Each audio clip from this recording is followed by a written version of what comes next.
Et bonjour à tous et bienvenue dans ce tirage pour les énergies du mois de juillet. Pour vous, les signes de terre, donc les taureaux, les vierges, les capricornes. On va aller explorer un petit peu ce qui peut se passer pour vous, au mois de juillet, les signes de terre. Donc n'hésitez pas à regarder la vidéo de votre signe solaire, de votre ascendant et pourquoi pas de votre signe lunaire. Ici, les signes de terre, taureau, vierge, capricorne. Évidemment, c'est un tirage général qui reste bien évidemment du divertissement. Ne prenez que ce qui vous parle, laissez de côté ce qui ne vous parle pas. Et l'important, c'est juste de passer un bon moment. Alors, c'est parti. On va utiliser pour ce tirage le Zist My Heart Tarot. Et ensuite, on demandera un petit message avec l'oracle de la voix des âmes, un petit message de vos guides pour vous accompagner ce mois de juillet 2024, les signes de terre. On va commencer avec l'énergie globale de ce mois pour vous, les signes de terre. Ici, on va ensuite aller regarder l'énergie de votre vie personnelle, de votre domaine de vie personnel, ce qui vous concerne vous. On va regarder l'énergie dans le domaine, les cartes sautent, pardon, l'énergie dans le domaine professionnel et enfin dans le domaine sentimental. Et on va terminer cette croix avec un conseil pour passer un mois de juillet le plus agréable possible. Voilà, et c'est parti pour l'énergie globale du mois, l'énergie générale de ce mois, et c'est la carte du 2 de coupe. C'est une carte très intéressante, cette carte du 2 de coupe, parce qu'elle peut venir signifier plusieurs choses. Elle peut parler, déjà de prime abord, ça se voit tout de suite, de sentimental, de sentiments amoureux, de couple, d'amour, ce genre de choses, mais elle peut aller beaucoup plus loin que ça. La coupe, c'est le domaine donc du sentimental, le domaine du relationnel, de l'émotionnel, de tout ce qui touche à nos ressentis, à notre intuition aussi, mais vraiment à ce qu'on ressent, à nos sentiments, nos émotions. Le 2, c'est la carte de la rencontre, c'est 1 plus 1, se mettre ensemble, ça fait 2. Donc c'est pour ça qu'on peut parler de couple, de rencontre amoureuse ou d'être épanoui dans son couple, mais également ça peut venir nous parler de partenariat, de partage avec quelqu'un, de relation avec quelqu'un, sans forcément que ce soit de la relation amicale, ça peut être de la relation euh, en amour, ça peut aussi être une relation amicale, c'est ce que je voulais dire. Ça peut être une relation de partenariat avec le travail. Il y a une notion intéressante dans le 2 de coupe qui n'existe pas forcément dans les autres 2 du tarot, c'est qu'il y a cette notion d'égalité. Vraiment, le 2 de coupe, il n'y a pas un personnage qui est au-dessus d'un autre. Il n'y a pas de relation hiérarchique entre les deux personnes, c'est vraiment les deux personnes sont sur le même plan d'égalité. Il n'y a pas, quand je parle de hiérarchie, ça peut être au niveau professionnel, mais également au niveau affectif. Il n'y a pas un meneur, un suiveur. Il n'y a pas quelqu'un qui prend le dessus sur l'autre, quelqu'un qui place l'autre même de manière un peu inconsciente sous son emprise. Vous voyez, il n'y a pas ce statut de plus fort, plus faible, de meneur-suiveur. C'est vraiment les deux personnes qui sont sur le même pied d'égalité. C'est vraiment une relation qui est basée sur la confiance mutuelle. C'est une relation vraiment qui est très euh, pure et intense. Et je dis cela pas forcément au niveau amoureux, même si au niveau amoureux, ça doit être très intéressant. Au niveau amical, au niveau d'une relation avec un collègue, au niveau d'un partenariat, ça peut être par exemple, j'y connais rien, mais dans une boîte qui vend des trucs, faire un partenariat avec quelqu'un, et c'est pas un partenariat dans le but d'utiliser l'autre à ses fins, c'est vraiment un partenariat, comment dire, vrai et authentique dans le but que chacun ait des avantages et que tout le monde y trouve son compte sans que personne soit au-dessus de l'autre. Il y a vraiment cette notion de personne est au-dessus l'un de l'autre et la relation est à un niveau d'égalité et d'équité qui est très pur. Donc au niveau de l'énergie globale, c'est de bon augure. Ça veut dire qu'au niveau de l'énergie globale, on est bien, on se sent reconnu, on se sent à sa place, on se sent écouté, on se sent en confiance avec quelqu'un d'autre, avec d'autres personnes ou avec soi-même, avec soi-même. Ça peut être aussi la réconciliation de deux parts de soi-même, même si on voit plus souvent la carte des amoureux dans cette idée-là, mais pourquoi pas, vous voyez, ces deux personnes qui se serrent dans les bras l'un de l'autre, ça peut être aussi de réconcilier les deux parts de soi-même qui d'habitude s'opposent et là ne former qu'une seule et même personne authentique et véritable. C'est très intéressant. Au niveau de la vie perso, les signes de terre, on a la lune.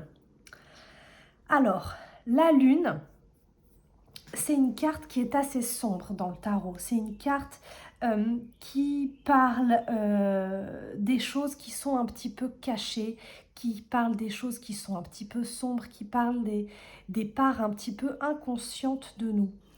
On dit souvent que la lune est changeante, que la lune c'est aussi l'astre qui domine la nuit.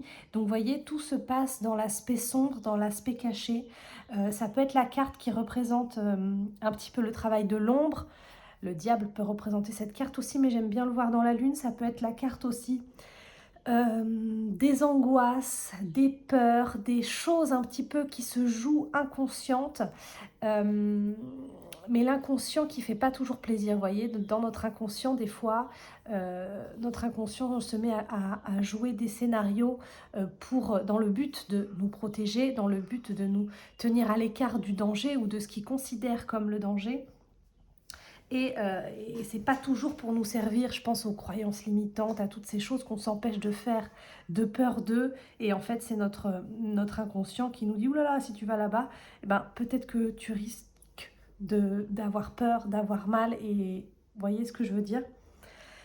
Donc au niveau personnel, on est un petit peu dominé par ça, par les peurs, par les angoisses, par les parts sombres de nous. Et c'est là où c'est intéressant d'avoir quelqu'un sur qui compter pour pouvoir nous apaiser, pour pouvoir nous rassurer, pour pouvoir être là pour nous et un petit peu tempérer cette partie sombre de ce mois de juillet.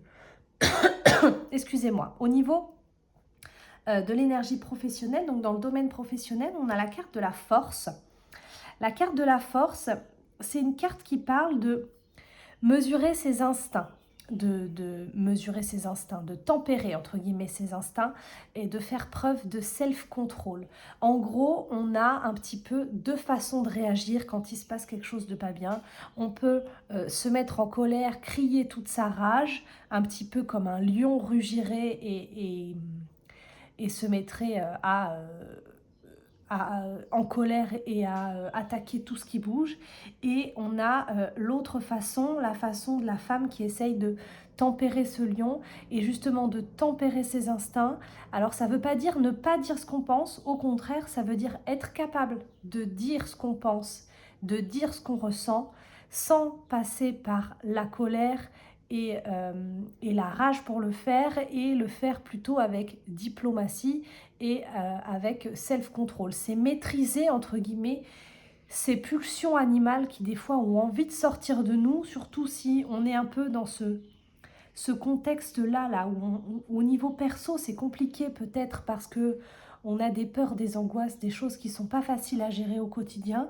Et bien là, on nous invite sur le plan professionnel à laisser de côté toutes ces peurs et ces angoisses et à vraiment se mesurer dans ses paroles, dans sa façon d'être et à pas laisser transparaître, entre guillemets, au monde professionnel toutes ces choses qui nous enquiquinent dans la vie perso. Vous voyez, c'est vraiment se mesurer, se maîtriser, apprivoiser son lion intérieur et faire en sorte de dire les choses. Alors, dire les choses tout de même, mais dire les choses avec diplomatie, avec douceur, avec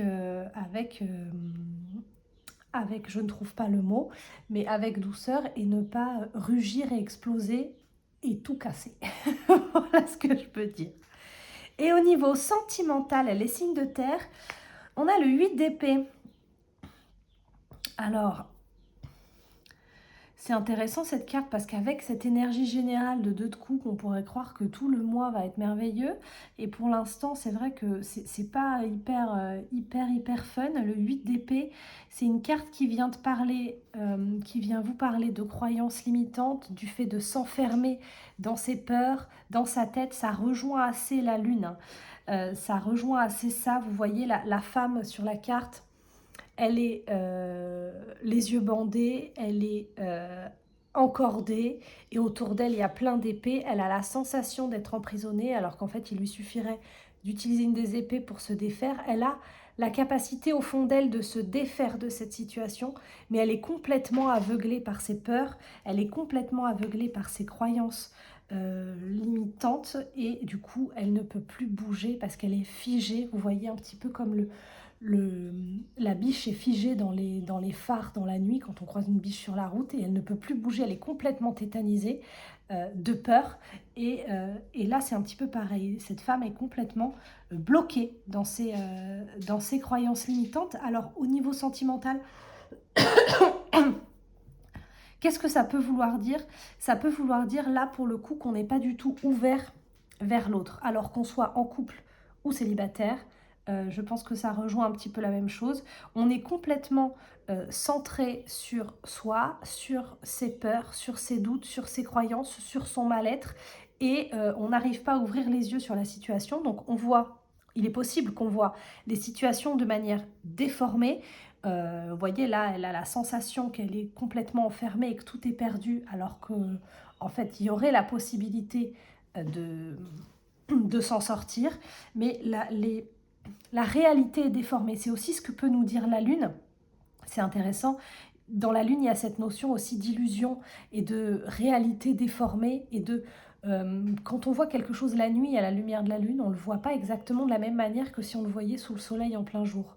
Ça a aussi ce truc de la réalité semble déformée. En plus, vous voyez, les personnages, ils ont des masques de loup. Hein, donc c'est comme si on voyait le monde à travers un masque, on voyait le monde à travers des lunettes déformantes. Et avec le 8 d'épée, ça vient ramener un petit peu à ça, à faire la part des choses entre l'illusion qu'on a de la situation et la situation réelle. Alors, c'est pas très fun du coup au niveau sentimental, mais peut-être que ce mois de juillet est tourné plus vers vous-même et moins vers l'autre, moins vers votre couple, et vous êtes un petit peu coincé dans cette situation que vous avez l'impression qu'elle est inextricable, alors qu'en fait, il y aurait des possibilités de s'en sortir. Et c'est là où le 2 de coupe revient encore, peut-être avec cette façon de se faire aider, de se faire accompagner par quelqu'un en qui on a grandement confiance, quelqu'un qui n'essaiera pas de nous entourlouper, hein, j'en reviens à ce qu'on disait au 2 de coupe, quelqu'un qui est vraiment là pour nous, pour ce qu'on est vraiment, et pas dans le but de nous tenir sur emprise ou d'avoir de l'emprise ou de la hiérarchie sur nous. Mais du coup, ouais, niveau sentimental, c'est pas le bonheur tout beau, tout rose non plus, quoi. Au niveau du conseil pour ce mois de juillet, les signes de terre, on a le pendu. Alors c'est intéressant cette carte, je la tire très souvent en ce moment. C'est intéressant cette carte du pendu parce que, à vrai, tout ce qu'on vient de dire sur ce mois qui ne semble pas hyper fun de prime abord, le pendu a l'air quand même assez serein. Je vous la montre d'un peu plus près, voyez. Donc c'est un homme qui est pendu par les pieds, mais qui malgré tout est assez serein. Il a une espèce d'auréole autour de la tête, il sourit et il est détendu. En gros, le pendu vient nous dire ici de pas se mettre la rate au courbouillon pour tout ça, de pas s'inquiéter outre mesure pour tout ça, parce que ça va passer. Le pendu, il a cette double casquette de, en même temps, il est accroché par les pieds, donc il ne peut pas bouger, il ne peut pas mettre en place des choses, il ne peut pas passer à l'action, et donc tout ce qu'il peut faire, c'est attendre que ça passe et avec sa manière très sereine de le montrer, c'est ok, là j'ai plus de pouvoir sur la situation, pour l'instant je ne peux pas bouger, un petit peu comme elle ici, je ne peux pas bouger, moi je ne peux rien faire pour améliorer les choses, mais je peux attendre sereinement que ça passe parce que tout finit toujours par passer. Donc là, le conseil du tarot, ça va être de ne rien faire justement et d'attendre que ça passe. Et pourquoi pas d'en profiter avec la deuxième définition du pendu qui a la tête en bas, et c'est le seul personnage du tarot qui a la tête en bas et qui du coup a une vision des choses qui est complètement différente de celle des autres. Il voit les situations sous un angle différent et parfois il peut arriver du coup à voir des choses que peut-être qu'en regardant de face on ne verrait pas forcément. Vous voyez, il a un angle de vue qui est différent et donc il perçoit des détails qui sont différents. Et donc le tarot vous invite ici à faire une pause, à ne pas essayer de rentrer en résistance. Vous voyez, le pendu, il est attaché la tête en bas, il pourrait être très énervé et très fâché d'être dans cette position. Il est hyper serein, il ne rentre pas en résistance. Il dit ok, là pour l'instant je suis coincé comme ça, donc je profite de ce temps de pause pour me reposer et pour regarder le monde d'un œil nouveau, pour regarder les choses sous un autre angle et pour voir si après, quand ça va se remettre à bouger, je ne pourrai pas faire les choses différemment. Donc il invite au lâcher-prise et à la prise de recul sur la situation et sur les choses peut-être qui vous angoissent. Là, je vois avec ces deux cartes qui vous angoissent, qui vous enferment et qui vous inquiètent. Voilà ce que je peux vous dire pour ce tirage. Un tirage assez intéressant où sur 5 cartes, on a quand même 3 arcanes majeures. Donc, c'est pas anodin. Une carte d'épée, une carte de coupe. Voilà, c'est pas un mois qui semble très basé sur le passage à l'action. Au contraire, c'est vraiment un mois où on se concentre un petit peu sur soi. On essaye de faire en sorte de tempérer les choses au boulot. Mais dans le perso, dans la vie perso, dans la vie sentimentale, on se recentre un peu sur soi et on fait face un petit peu à ces angoisses qui peut-être vous poursuivent depuis longtemps, ces peurs, ces espèces de choses qui rongent, vous savez, le stress, les choses comme ça. Et c'est peut-être un peu le moment, à ce début de l'été, là, de faire face à tout ça et d'en profiter pour un petit peu déblayer toutes ces doutes, ces peurs, ces vieilles croyances. On va aller regarder avec l'oracle de la voix des âmes, donc c'est l'oracle d'Isabelle Serre. On va aller demander un message de vos guides, les signes de terre, pour vous pour ce mois de juillet. Donc je vais tirer une carte et ensuite je vais lire dans le livret le message de vos guides. Un message des guides pour les signes de terre. Elle ne veut pas venir, donc ce n'est pas celle-ci. Voilà. Communication. Alors, on va aller lire un petit peu communication, ce que ça nous dit. Hop. Message de vos guides, les signes de terre. Il y a une clé qui peut t'aider à ouvrir la porte à ta communication intérieure et spirituelle. Il s'agit du chiffre 11. Il peut se manifester de différentes façons, mais il est là pour que tu puisses être dans une nouvelle connexion avec ton chakra de la gorge. C'est en étant dans une nouvelle connexion avec toi-même que tu vas pouvoir communiquer avec nous. Parle avec douceur, parle avec délicatesse, parle avec bienveillance. C'est là où on rejoint la force, la carte de la force. Pas à nous, mais bien à toi-même. Tu vas avoir besoin de la communication pour tes projets professionnels et pour te libérer de certains schémas familiaux. Tu vas avoir besoin de choisir les mots nécessaires à la libération d'anciens conflits. Pour l'instant, nous nous manifestons avec le chiffre 11.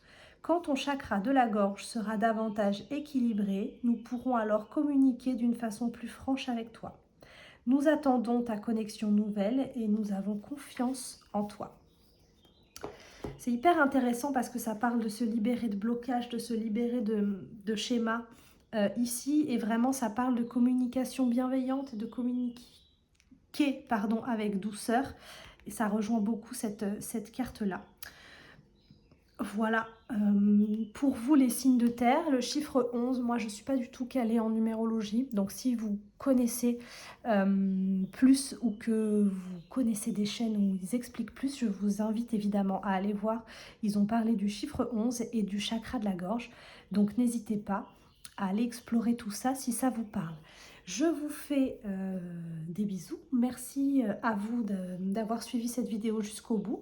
J'en profite pour vous dire que si jamais vous avez des questions plus particulières à poser au tarot ou vous voulez des tirages plus spécifiques à vous-même, vous pouvez aller consulter mon snip feed, le lien est dans la description, et réserver un tirage perso. Je vous souhaite une belle journée et un bon mois de juillet les signes de terre.